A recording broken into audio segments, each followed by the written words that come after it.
party people, welcome to it. My name is Linda Moeketsi. You're tuned into thejournalistdj.com. Don't touch that dial.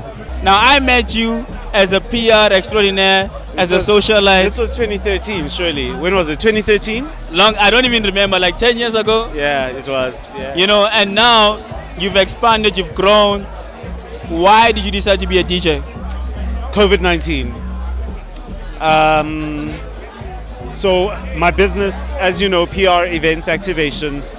As soon as the president stopped people gathering, I had zero income.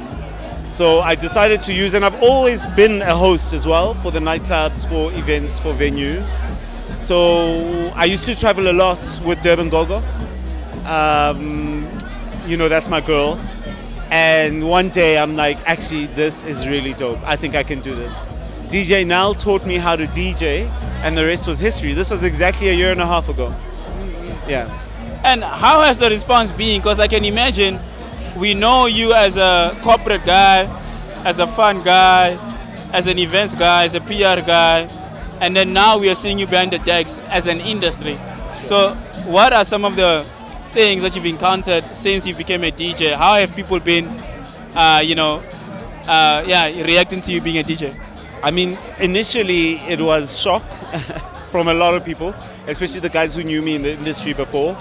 But from the public perspective, from the promoters, from venues, they've been absolutely amazing. They've been very receptive. I think only 2 months ago was the first time after a year, I had a break on a weekend.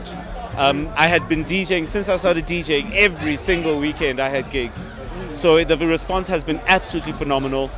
Shout out to all the promoters, all the venue owners, everybody who supported me. It's been a phenomenal experience thus far.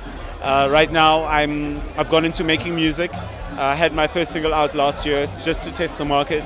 I've got new music dropping very soon with Nobantu Vilagazi as well, where I'm actually on vocals singing. So yeah, so look out for that. That's very interesting. So you released your single last year, and then this year. Tell me a bit more about that. Like, what's the projection looking like? It's almost silly season now. Everybody's dropping because it's December is around the corner. So what is Linda Moeketsi, the DJ, doing? Yeah, so I'm definitely dropping more music, but my brand is not reliant on music. My brand is who I am.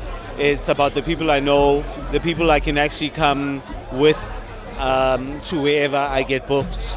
So, you know, for me, it's a bit different. My trajectory is different in that case, that we do not necessarily rely on the music to get booked. But we love the music, and we want to be part of the music. We want to get involved in the music. Not only want to play other people's music, but we want to play our own music. And we want people to enjoy the music that we make. So that's a big part of the strategy for the last quarter of the year. I see you as a brand more than anything else. Correct me on that. Sure. And I want to understand, like, what are some of tips that you can give to someone that's watching this, that's an aspiring DJ, on how to brand themselves? I mean, it's crazy and it's amazing that you only, for the past year, you started DJing only, a year and a half ago. A year and a half ago, and last weekend was the only break that you got. So what are some of the tips? Because everybody wants to get bookings, right? As a DJ, you want to get bookings so you can put food on the table. What are some of the tips on branding and how to get, bookings and stuff? Well, firstly, you need to take yourself seriously so that other people can take you seriously. So literally every single detail, from the hair on your head to the clothes on your back, the shoes on your feet, so important for you to take yourself seriously. And it's very difficult because a lot of the time that requires money, right? And you DJ to make money a lot of the time. So you really just need to push through the boundaries. Also, don't accept the things that don't make sense. A lot of the time we tend to, because we want to break through the barriers, we accept a lot of BS. And that impacts brand sometimes. So how you make sure that your brand is contained, your brand is elevated, is just protected by all means.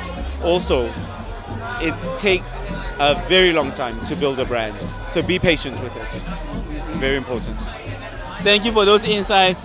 Lastly, I want to know from you, Linda Moeketsi, what are some of the trends that you think is going to happen in the next year or so when it comes to music? Because you are always out there, you know what's coming, you get exclusive music, you know who the next big kid is.